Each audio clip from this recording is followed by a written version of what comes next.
Hi hello ಎಲ್ರಿಗೂ ನಮಸ್ಕಾರ. ಹೊಸದಾಗಿ ಯಾರೆಲ್ಲ ನನ್ನ ಚಾನಲ್ನ ನೋಡ್ತಾ ಇದ್ದೀರಾ ಅವ್ರಿಗೆ ವೆಲ್ಕಮ್ ಮಾಡ್ತಾ, ಹಾಗೆಯೇ ಆಲ್ರೆಡಿ ನನ್ನ ಚಾನಲನ್ನು ಸಬ್ಸ್ಕ್ರೈಬ್ ಮಾಡಿರ್ತಕ್ಕಂಥ ಸಬ್ಸ್ಕ್ರೈಬರ್ಸ್ಗೆ ವೆಲ್ಕಮ್ ಬ್ಯಾಕ್ ಅಂತ ಹೇಳ್ತಾ ನನ್ನ ಈ ಒಂದು ವ್ಲಾಗನ್ನು ಸ್ಟಾರ್ಟ್ ಮಾಡ್ತಾ ಇದ್ದೀನಿ. ನನ್ನ ವ್ಲಾಗ್ಸನ್ನು ನೋಡ್ತಾ ಬಂದಿದ್ದರೆ ನನ್ನ ಚಾನಲಲ್ಲಿ ನಿಮ್ಗೆ ಗೊತ್ತಿರುತ್ತೆ, ರೀಸೆಂಟಾಗಿ ನಾನು ಶ್ರೀಲಂಕಾ ಟ್ರಾವೆಲ್ ಮಾಡಿದ್ದೆ. ಸೊ ಯೂಶಲಿ ನಾನು ಲಾಂಗ್ ವೀಡಿಯೋಸನ್ನು ಅಪ್ಲೋಡ್ ಮಾಡೋದು ತುಂಬ ಕಮ್ಮಿ, ನನಗೆ ಅಷ್ಟು ಟೈಮ್ ಸಿಗಲ್ಲ. ಬಟ್ ಸ್ಟಿಲ್ ಆದಷ್ಟು ಹಾಕಲಿಕ್ಕೆ ಟ್ರೈ ಮಾಡ್ತಾ ಇರ್ತೀನಿ. ಈ ವ್ಲಾಗಲ್ಲಿ ನಾನೇನು ಹೇಳೋಕ್ಕೆ ಬಂದಿದ್ದೆ ಅಂದರೆ, ನನ್ನ ಒಂದು ಜರ್ನಿಯಲ್ಲಿ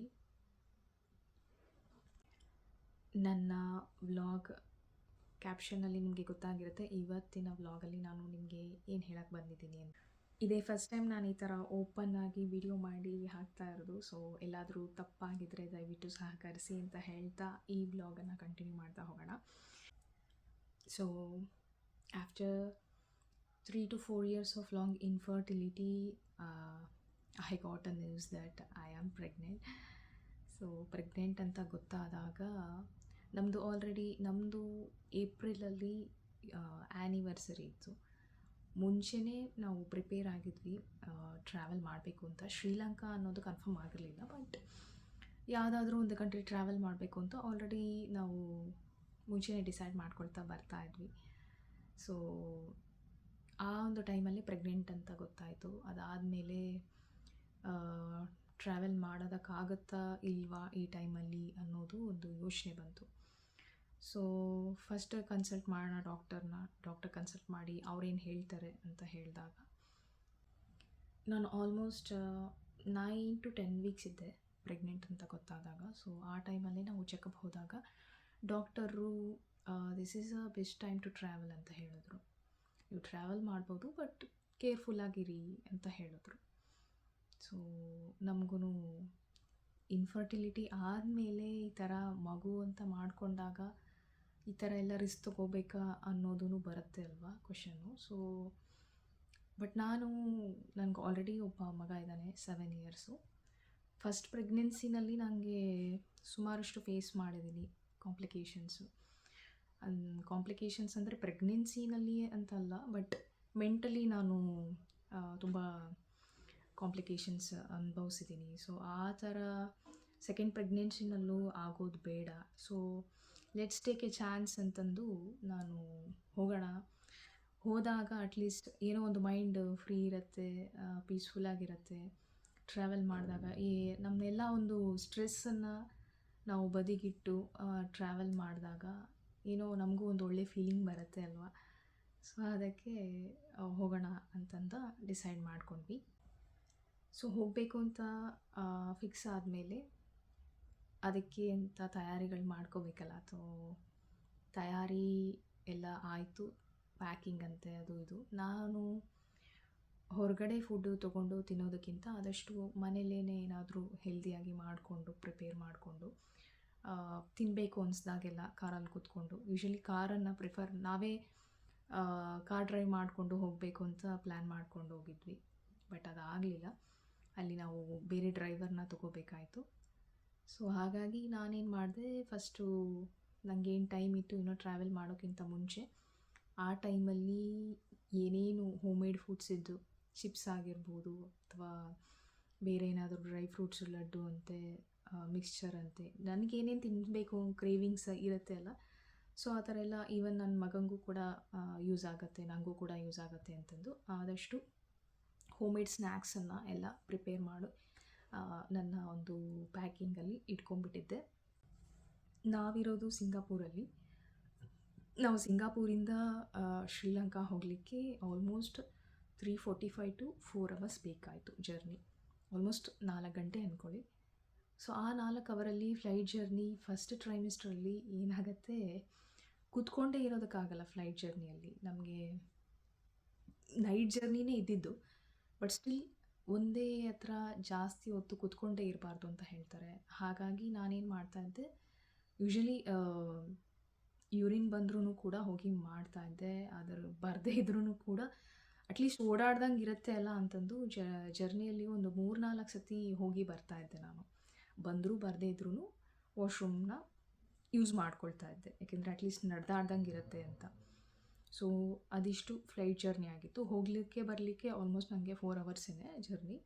ಸೊ ಹಾಗಾಗಿ ಹೋಗುವಾಗ ಮತ್ತು ಬರುವಾಗ ನಾನು ಅದೇ ಥರನೇ ಮಾಡ್ಕೊಂಡಿದ್ದು ಜರ್ನಿಯಲ್ಲಿ. ಏಕೆಂದರೆ ಆದಷ್ಟು ನೀವು ಈ ಥರ ಟ್ರಾವೆಲ್ ಮಾಡೋ ಟೈಮಲ್ಲಿ ಜಾಸ್ತಿ ಹೊತ್ತು ಒಂದೇ ಹತ್ರ ಕೂತ್ಕೊಂಡಿರಬೇಡಿ, ಜಾಸ್ತಿ ಹೊತ್ತು ನಿಂತ್ಕೊಂಡು ಇರಬಾರ್ದು. ಹಾಗಾಗಿ ಕೂತ್ಕೊಂಡೇ ಇದ್ದಾಗ ಏನಾಗುತ್ತೆ, ನಮಗೆ ಅಲ್ಲಿ ಇನ್ನೊಂದು ದಿನ ಅಂದರೆ ಫ್ಲೈಟಲ್ಲಿ ಅಷ್ಟೊಂದು ಕಂಫರ್ಟಬಲ್ ಆಗಿರಲ್ಲ. ಇಷ್ಟೇ ಜಾಗದಲ್ಲಿ ಹಿಂಗೆ ಶ್ರೀಲಂಕಾ ರೀಚ್ ಆದ ಕೂಡಲೇ ನಾವಲ್ಲಿ ಏರ್ಪೋರ್ಟಲ್ಲೇ ಸೆಲ್ಫ್ ಡ್ರೈವ್ ಮಾಡ್ಕೊಂಡು ಹೋಗಬೇಕು ಅಂತ ನಮ್ಮ ಮನೆಯವ್ರಿಗೆ ಇಷ್ಟ ಇತ್ತು. ಬಟ್ ಅದು ಆಗಲಿಲ್ಲ, ಏಕೆಂದರೆ ಅವ್ರ ಹತ್ರ ಇದ್ದಿದ್ದ ಲೈಸೆನ್ಸು ಅಲ್ಲಿ ಗೌರ್ಮೆಂಟ್ ಒಪ್ಪೋದಿಲ್ವಂತೆ. ಅಲ್ಲಿ ತಕ್ಕಂಗೆ ಮಾಡಿಸ್ಕೋಬೇಕಿತ್ತು ಲೈಸೆನ್ಸು. ಹಾಗಾಗಿ ಇವ್ರ ಹತ್ರ ಇರೋ ಸಾಫ್ಟ್ ಕಾಪಿ ಒಪ್ಪಲಿಲ್ಲದೆ ಇರೋದಕ್ಕೆ ನಾವು ಡ್ರೈವರ್ನ ಆಫ್ ಮಾಡಬೇಕಾಯ್ತು.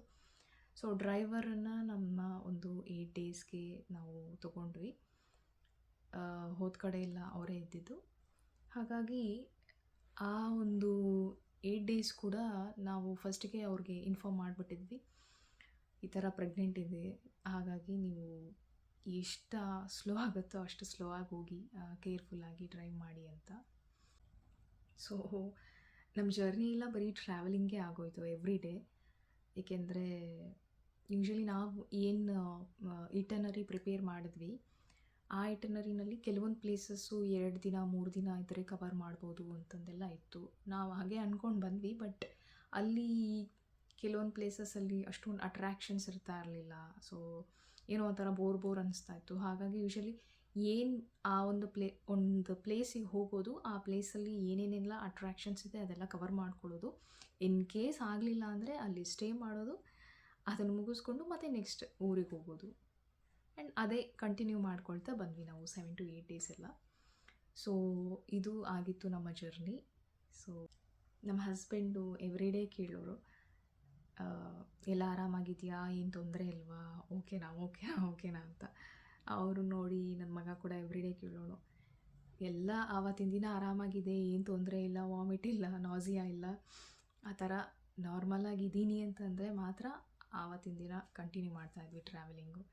ಸೊ ನಿಮ್ಮದೇ ಒಂದು ಓನ್ ಟೈಮ್ ತೊಗೊಳ್ಳಿ, ಏಕೆಂದರೆ ಎಲ್ಲರಿಗೂ ಟ್ರಾವೆಲ್ ಮಾಡೋದಕ್ಕಾಗೋದಿಲ್ಲ. ಏಕೆಂದರೆ ಎಷ್ಟೊಂದು ಜನಕ್ಕೆ ಈ ಫಸ್ಟ್ ಟ್ರೈಮಿಸ್ಟರ್ ಅಂತಲ್ಲ, ಹೋಲ್ ಪ್ರೆಗ್ನೆನ್ಸಿ ಸ್ಟಾರ್ಟಿಂಗಿಂದ ಎಂಡ್ವರೆಗೂ ಕೂಡ ಕೆಲವರಿಗೆ ವಾಮಿಟ್ಸ್ ನಿಲ್ಲಲ್ಲ, ಬರ್ತಾನೆ ಇರುತ್ತೆ. ಸೊ ನಿಮ್ಮ ಒಂದು ಕಂಡೀಷನ್ ನೋಡಿಕೊಂಡು ನೀವು ಟ್ರಾವೆಲಿಂಗನ್ನು ಮಾಡಬೇಕಾಗತ್ತೆ.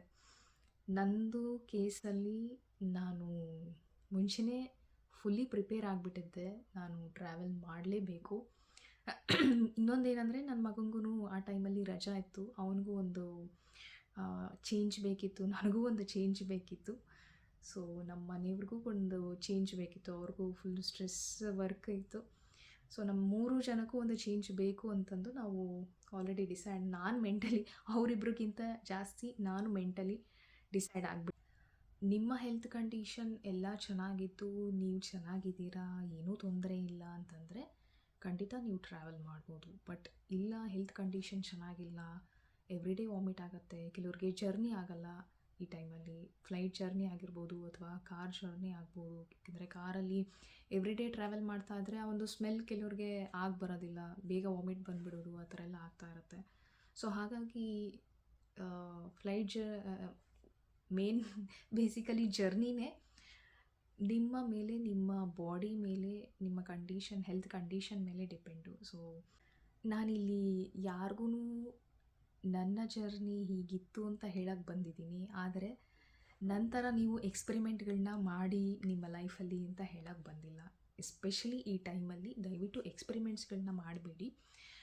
You can take a chance. ಪ್ರೆಗ್ನೆನ್ಸಿನಲ್ಲಿ ನಾನು ಅಂತಲ್ಲ, ನೀವು ಎಷ್ಟೊಂದು ಜನ ಪ್ರೆಗ್ನೆಂಟ್ ಲೇಡೀಸ್ನ ನೋಡಿರ್ಬೋದು, ಟ್ರಾವೆಲ್ ಮಾಡ್ತಾರೆ. ಯೂಶ್ವಲಿ ನಮಗೆ ಫ್ಲೈಟ್ ಜರ್ನಿ ಅಂದರೆ ಆಲ್ಮೋಸ್ಟ್ 6 to 7 months ತನಕ ಫ್ಲೈಟ್ ಟ್ರಾವೆಲ್ ಮಾಡ್ಬೋದಲ್ವ.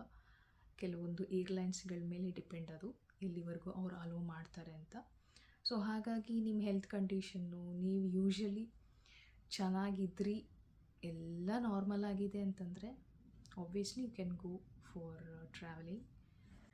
ಸೊ ನಾವು ಹೋಗಿದ್ದ ಪ್ಲೇಸಲ್ಲಿ ಯೂಶ್ವಲಿ ನಾವು ಟ್ರಾವೆಲಿಂಗ್ ಟೈಮಲ್ಲಿ ಏನಾಗುತ್ತೆ ಅಂತಂದರೆ ಅವ್ರವ್ರ ಫುಡ್ಡು ಏನಿರುತ್ತೆ ಅದು ಎಲ್ಲ ಕಡೆ ಅವೈಲಬಲ್ ಇರೋದಿಲ್ಲ. ಸೊ ಹಾಗಾಗಿ ಕೆಲವ್ರಿಗೆ ಫುಡ್ಡು ಚೇಂಜ್ ಆದರೂ ಕೂಡ ಹೆಲ್ತ್ ಚೇಂಜ್ ಆಗ್ತಾ ಇರುತ್ತೆ, ಹೆಲ್ತ್ ಕಂಡೀಷನ್ ಚೇಂಜ್ ಆಗುತ್ತೆ. ಸೊ ನನ್ನ ಕೇಸಲ್ಲಿ ನನಗೆ ಆ ಥರದ್ದು ಏನೂ ಪ್ರಾಬ್ಲಮ್ ಆಗಲಿಲ್ಲ. ನಾನು ಕೂಡ ಅಲ್ಲಿನ ಫುಡ್ಡನ್ನು ಆಲ್ಮೋಸ್ಟ್ ಇಂಡಿಯನ್ ಟೈಪೇ ಫುಡ್ ಇದ್ದಿದ್ದು. ಕೆಲವೊಂದು ಏನೋ ಸ್ವಲ್ಪ ವೇರಿಯೇಷನ್ ಅಷ್ಟೇ. ಸೊ ಹಾಗಾಗಿ ನನಗೆ ಫುಡ್ಡು ಕೂಡ ಅಡ್ಜಸ್ಟ್ ಆಯಿತು. ಎಲ್ಲೋ ಒಂದು 2-3 ಪ್ಲೇಸಲ್ಲಿ ನಮಗೆ ಫುಡ್ ಚೆನ್ನಾಗಿ ಸಿಗಲಿಲ್ಲ, ಇನ್ನೆಲ್ಲ ಕಡೆಯೂ ಫುಡ್ ಚೆನ್ನಾಗಿ ಸಿಕ್ತು. ಆ್ಯಂಡ್ ಇಂಡಿಯನ್ಸು ಆಲ್ಮೋಸ್ಟ್ ಇಂಡಿಯನ್ ರೆಸ್ಟೋರೆಂಟ್ಸೇ ಪ್ರಿಫರ್ ಮಾಡ್ತಾ ಇರ್ತಾರೆ. ಸೊ ನಿಮಗೆ ಇಂಡಿಯನ್ ಫುಡ್ಡೇ ಬೇಕು, ನೀವು ಕ್ರೇವಿಂಗ್ಸ್ ಇತ್ತು ಅಂತಂದರೆ ಆಬ್ವಿಯಸ್ಲಿ ನೀವು ಇಂಡಿಯನ್ ರೆಸ್ಟೋರೆಂಟ್ಸ್ಗಳನ್ನೇ ಎಲ್ಲ ಕಡೆ ಹುಡ್ಕೊಂಡು ಹೋಗ್ಬೋದು, ಎಲ್ಲೆಲ್ಲಿ ಹೋಗ್ತಿರೋ ಅಲ್ಲೆಲ್ಲ. ಸೊ ಹಾಗಾಗಿ ಫುಡ್ಡಿಂದಾಗಲಿ ನನಗೇನು ತೊಂದರೆ ಇರ್ತಿರಲಿಲ್ಲ. ನಿಮ್ಗೆ ತೀರಾ ಫುಡ್ ಅಡ್ಜಸ್ಟ್ ಆಗಲಿಲ್ಲ ಅಂದರೂ ಫ್ರೂಟ್ಸ್ ಇರುತ್ತೆ, ಫ್ರೂಟ್ಸ್ ಎಲ್ಲಾದ್ರೂ ನೀವು ಅಡ್ಜಸ್ಟ್ ಮಾಡ್ಕೋಬೋದು ಇನ್ ಕೇಸ್. ನಾನು ಏಕೆಂದರೆ ಆಲ್ಮೋಸ್ಟ್ ಬೆಳಿಗ್ಗೆ ಎವ್ರಿ ಡೇ ಬೆಳಿಗ್ಗೆ ನನಗೆ ಫ್ರೂಟ್ಸನ್ನೇ ಪ್ರಿಫರ್ ಮಾಡ್ತಾಯಿದ್ದೆ. ಎಲ್ಲೆಲ್ಲಿ ಸಾಧ್ಯ ಆಗುತ್ತೋ ಟ್ರಾವೆಲಿಂಗಲ್ಲಿ ಆಲ್ಮೋಸ್ಟ್ ಎವ್ರಿ ಡೇ ನಾನು ಕೋಕೋನಟ್ ವಾಟರ್ ತೊಗೊಳ್ತಾ ಇದ್ದೆ. ಆವತ್ತು ದಿನ ಸಿಗಲಿಲ್ಲ ಅಂತಂದರೆ ಅಟ್ಲೀಸ್ಟ್ ಒಂದು ಎರಡು ದಿನ ಬಿಟ್ಟು ನಾನು ಕೋಕೋನಟ್ ವಾಟರ್ ಅಂತೂ ಖಂಡಿತ ಪ್ರಿಫರ್ ಮಾಡ್ತಾಯಿದ್ದೆ ಟ್ರಾವೆಲಿಂಗಲ್ಲಿ. ಏಕೆಂದರೆ ಕೋಕೋನಟ್ ವಾಟರ್ ಅನ್ನೋದು ತುಂಬ ಒಳ್ಳೆಯದು. ಅಲ್ಲೂ ಕೂಡ ನನಗೆ ತುಂಬ ಚೆನ್ನಾಗಿ ಸಿಗ್ತಾಯಿತ್ತು. ಹಾಗಾಗಿ ಫ್ರೂಟ್ಸು ಮತ್ತು ನನಗೆ ಊಟ ಸರಿ ಅನಿಸಲಿಲ್ಲ, ನನಗೆ ತಿನ್ನಬೇಕು ಅಂತ ಅನಿಸಲಿಲ್ಲ ಅಂದಾಗ ನಾನು ಫ್ರೂಟ್ಸನ್ನು ಪ್ರಿಫರ್ ಮಾಡ್ತಾಯಿದ್ದೆ, ಎಳ್ನೀರನ್ನು ಪ್ರಿಫರ್ ಆಬ್ವಿಯಸ್ಲಿ ಎಳ್ನೀರಂತೂ ಎಲ್ಲೋದ್ರೂ ಸಿಗತ್ತೆ ಅಲ್ಲ. ಸೊ ಹಾಗಾಗಿ ಎಳ್ನೀರನ್ನು ಪ್ರಿಫರ್ ಮಾಡ್ತಾಯಿದ್ದೆ, ಫ್ರೂಟ್ಸನ್ನು ಪ್ರಿಫರ್ ಸೊ ಹಾಗೆ ಸ್ನ್ಯಾಕ್ಸ್ ಏನಾದರೂ ತಿನ್ನಬೇಕು ಅಂದ್ಕೊಂಡಾಗ ನಾನು ಆಲ್ರೆಡಿ ಹೋಮ್ ಮೇಡ್ ಸ್ನ್ಯಾಕ್ಸ್ನೇ ತೊಗೊಂಬಂದಿದ್ದೆ, ಅದನ್ನೇ ತಿಂತಾಯಿದ್ದೆ ಹೋದ ಕಡೆ ಎಲ್ಲ ಸ್ನ್ಯಾಕ್ಸ್ ತಿನ್ನಬೇಕು ಅಂದಾಗೆಲ್ಲ. ಸೊ ಅಲ್ಲಿ ಸ್ನ್ಯಾಕ್ಸ್ ಅಂತಂದರೆ ನನಗೇನು ಅಲ್ಲಿ ಅಷ್ಟು ಸ್ನ್ಯಾಕ್ಸ್ ಆಗಲಿಲ್ಲ. ಬಿಸ್ಕೆಟ್ಸ್ ಆಗಿರ್ಬೋದು, ನಮ್ಗೆ ಏನೇನು ಬೇಕೋ, ಏನೇನು ಕ್ರೇವಿಂಗ್ಸ್ ಇದೆ ಅದೆಲ್ಲ ನಾವು ಆಲ್ಮೋಸ್ಟ್ ನಾವೇ ಕ್ಯಾರಿ ಮಾಡಿದ್ರೆ ಒಂದಿಷ್ಟು ಬರ್ಡನ್ಸ್ ಕಮ್ಮಿ ಆಗುತ್ತೆ ಟ್ರಾವೆಲಿಂಗ್ ಟೈಮಲ್ಲಿ ಅಂತ ನನ್ನ ಒಂದು ಅನಿಸಿಕೆ. ಸೊ ಹಾಗಾಗಿ ಈ ಒಂದು ಸೇಫ್ಟಿ ಮೆಷರ್ಸ್, ಸೇಫ್ಟಿ ಪ್ರಿಕಾಷನ್ಸ್ನ ನೀವು ಟ್ರಾವೆಲಿಂಗ್ ಟೈಮಲ್ಲಿ ತೊಗೊಂಡ್ರೆ ತುಂಬಾ ಒಳ್ಳೆಯದು. ಇನ್ನು ಬಟ್ಟೆಗಳು ಉಡೋದು ಅನ್ನೋದಾದರೆ ನನ್ನ ಕಂಪ್ಲೀಟ್ 1 ವೀಕ್ ಜರ್ನಿ ಏನಿತ್ತು, ಟ್ರಾವೆಲಿಂಗ್ ಜರ್ನಿಯಲ್ಲಿ ನಾನು ಪ್ರೆಗ್ನೆನ್ಸಿ ಟೈಮಲ್ಲಿ ನಾನು ಮುಂಚೆನೇ ಫಿಕ್ಸ್ ಆಗಿಬಿಟ್ಟಿದ್ದೆ ಆಲ್ಮೋಸ್ಟ್. ಏಕೆಂದರೆ ಜರ್ನಿನೇ ಇದ್ದಿದ್ದರಿಂದ ತುಂಬ ಲೂಸ್ ಬಟ್ಟೆ, ನನಗೆ ಕಂಫರ್ಟಬಲ್ ಆಗಿರೋದು ಸ್ವಲ್ಪ ಲೂಸ್ ಆಗಿರೋದು. ಏಕೆಂದರೆ ನಾನು ಆರಾಮಾಗಿ ಕೂತ್ಕೋಬೇಕು ಕಾರಲ್ಲಿ, ಓಡಾಡಲಿಕ್ಕೆ ನನಗೆ ಅನ್ಕಂಫರ್ಟಬಲ್ ಆಗಬಾರ್ದು, ಕೂತ್ಕೊಂಡು ಓಡಾಡೋಕ್ಕಾಗಲಿ ಮಲ್ಕೊಳ್ಳಿಕ್ಕಾಗಲಿ. ಸೊ ಎಲ್ಲ ಥರ ಕಂಫರ್ಟಬಲ್ ಆಗಿರಬೇಕು ಅಂತ ಇವು ಟೈಟ್ ಕ್ಲೋತ್ಸ್ ಮಾತ್ರ ದಯವಿಟ್ಟು ಪ್ರಿಫರ್ ಮಾಡಬೇಡಿ ಪ್ರೆಗ್ನೆನ್ಸಿ ಟೈಮಲ್ಲಿ. ನೀವು ಎಷ್ಟು ಫ್ರೀ ಆಗಿರ್ತೀರೋ, ಎಷ್ಟು ಕಂಫರ್ಟಬಲ್ ಆಗಿರ್ತೀರೋ ಅಷ್ಟು ನಿಮ್ಮ ಒಂದು ಜರ್ನಿ ಚೆನ್ನಾಗಿರುತ್ತೆ. ಸೊ ಹಾಗಾಗಿ ನಾನು ನಿಮ್ಮ ಕಂಫರ್ಟಬಲ್ ಮಾತ್ರ ಹೇಳೋಕ್ಕೆ ಇನ್ನೊಂದು ಹೇಳೋದು ಮತ್ತೆ, ಫಸ್ಟ್ ಟೈಮ್ ನೀವು ಡಾಕ್ಟರ್ ಚೆಕಪ್ ಹೋದಾಗ ಆಬ್ವಿಯಸ್ಲಿ ಎಲ್ಲರಿಗೂ ಕ್ಯಾಲ್ಶಿಯಂ ಟ್ಯಾಬ್ಲೆಟ್ಸ್, ಫೋಲಿಕ್ ಆ್ಯಸಿಡ್ಸು ಅದೆಲ್ಲ ಕೊಟ್ಟಿರ್ತಾರೆ ಅಲ್ವಾ, ಮೆಡಿಕೇಷನ್ಸು. ಸೊ ಇನ್ನು ಏನೇ ಮೆಡಿಕೇಷನ್ಸ್ ಇದ್ರೂ ನೀವು ಕ್ಯಾರಿ ಮಾಡಬೇಕು. ಎವ್ರಿ ಡೇ ನಾನು ತೊಗೊಳ್ತಾ ಇದ್ದೆ ಊಟ ಆದಮೇಲೆ. ಸೊ ನಿಮಗೆ ಯಾವ ಟೈಮಲ್ಲಿ ತೊಗೋಬೇಕು ಅಂತ ಮೆಡಿಕೇಷನ್ಸ್ ಕೊಟ್ಟಿರ್ತಾರೆ, ಅದನ್ನು ಕಂಪಲ್ಸರಿ ತೊಗೋಬೇಕಾಗತ್ತೆ. ಆ್ಯಂಡ್ ಟ್ರಾವೆಲ್ ಮಾಡೋಕ್ಕೆ ಹೊರಟಿದ್ದಲ್ಲ, ಸೊ ಹಾಗಾಗಿ ನನಗೆ ಅಲ್ಲಿವರೆಗೂ ನಾಸಿಯಾ, ಅನ್ಈಸಿನೆಸ್ಸು, ವಾಮಿಟಿಂಗು ಆ ಥರ ಏನಾಗಿರಲಿಲ್ಲ. ಬಟ್ ಇನ್ ಕೇಸ್ ಟ್ರಾವೆಲ್ ಮಾಡೋ ಟೈಮಲ್ಲಿ ಆ ಥರ ಬಂದರೆ ಏನು ಮಾಡೋದು ಅಂತಂದು ಹೇಳೋದಕ್ಕೆ ಅವರು ಅದಕ್ಕೆಲ್ಲ ಟ್ಯಾಬ್ಲೆಟ್ಸ್ ಮುಂಚೆನೇ ನನಗೆ ಕೊಟ್ಟಿದ್ದರು. ಇನ್ ಕೇಸ್ ಆ ಥರ ಬಂತು ಅಂದರೆ ನೀನು ತಗೋ, ಇಲ್ಲ ಅಂದರೆ ತೊಗೊಳೋದಕ್ಕೆ ಹೋಗಬೇಡ, ನೆಸೆಸಿಟಿ ಇದ್ದರೆ ತಗೋ, ನೆಸೆಸಿಟಿ ಇಲ್ಲ ಅಂದರೆ ತೊಗೊಳಕ್ಕೆ ಹೋಗಬೇಡ ಅಂತ ಹೇಳಿದರು. ಸೊ ಹಾಗಾಗಿ ಅದನ್ನು ಕೂಡ ನಾನು ಕ್ಯಾರಿ ಮಾಡಿದ್ದೆ. ನಿಮ್ದು ಏನೇನು ಮೆಡಿಕೇಷನ್ಸ್ ಇದೆ, ಟಾನಿಕ್ಕು ಆಗಲಿ ಟ್ಯಾಬ್ಲೆಟ್ಸ್ ಆಗಲಿ, ಅದೆಲ್ಲ ಮರೀದಲ್ಲೇ ತೊಗೊಂಡು ಹೋಗಿ.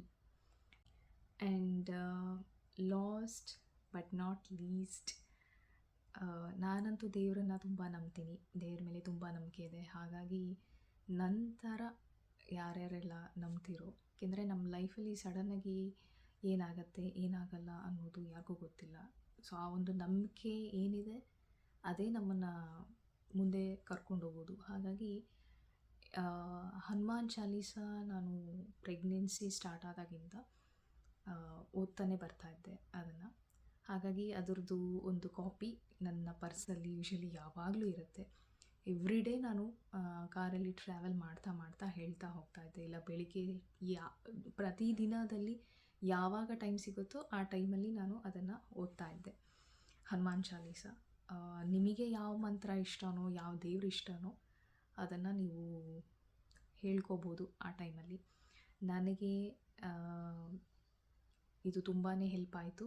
ಹಾಗಾಗಿ ನಾನು ಹೋಲ್ ಜರ್ನಿಯಲ್ಲಿ ನಾನು ಇದನ್ನು ಹೇಳ್ತಾ ಬಂದೆ. ನನಗೂ ಕೂಡ ಯಾವುದೇ ಒಂದು ಕಾಂಪ್ಲಿಕೇಶನ್ಸ್ ಆಗ್ದಂಗೆ ಎಲ್ಲದೂ ಈಸಿಯಾಗಿ ಆಯಿತು. ಸೊ ಇನ್ನೊಂದು ಮೋಸ್ಟ್ ಇಂಪಾರ್ಟೆಂಟ್ ಅಂತಂದರೆ ಆಲ್ವೇಸ್ ಪಾಸಿಟಿವ್ ಆಗಿರಿ.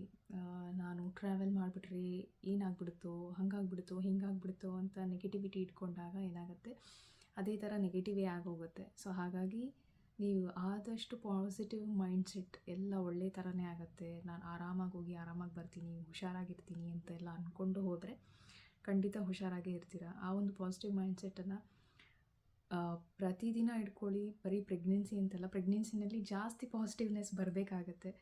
ಇಲ್ಲ ಅಂತಂದರೆ ನಾವೇನು ಅಂದ್ಕೊತೀವೋ ಅದೇ ಆಗುತ್ತೆ ಅಂತ ಹೇಳ್ತಾರಲ್ಲ. ಸೊ ಹಾಗಾಗಿ ಆ ಪಾಸಿಟಿವ್ ಮೈಂಡ್ಸೆಟ್ ನಿಮಗೆ ಬರಲಿ. ಸೊ ನೋಡಿದ್ರಲ್ಲ, ಇದಿಷ್ಟು ನನ್ನ ಜರ್ನಿ ಆಗಿತ್ತು. ನಿಮಗೆ ನನ್ನ ಒಂದು ಪ್ರೆಗ್ನೆನ್ಸಿದಾಗಲಿ ಅಥವಾ ಮತ್ತು ಇನ್ನೇನಾದರೂ ತಿಳ್ಕೋಬೇಕು ಅಂತ ಇದ್ದರೆ ದಯವಿಟ್ಟು ಲೈಕ್, ಶೇರ್ ಆ್ಯಂಡ್ ಕಮೆಂಟ್ ಮಾಡಿ. ಸೊ ದಟ್ ನನಗೆ ನೀವು ಯಾವ ಥರ ಕಂಟೆಂಟ್ ಇಷ್ಟಪಡ್ತೀರಾ ಅನ್ನೋದು ಕೂಡ ನನಗೆ ಗೊತ್ತಾಗುತ್ತೆ. ಅಂಟಿಲ್ ದೆನ್ ಮತ್ತೆ ನೆಕ್ಸ್ಟ್ ವಿಡಿಯೋದಲ್ಲಿ ಸಿಗೋಣ ಅಂತ ಹೇಳ್ತಾ ಈ ಬ್ಲಾಗನ್ನು ಇಲ್ಲಿಗೆ ಎಂಡ್ ಮಾಡ್ತಾ ಇದ್ದೀನಿ. Thank you.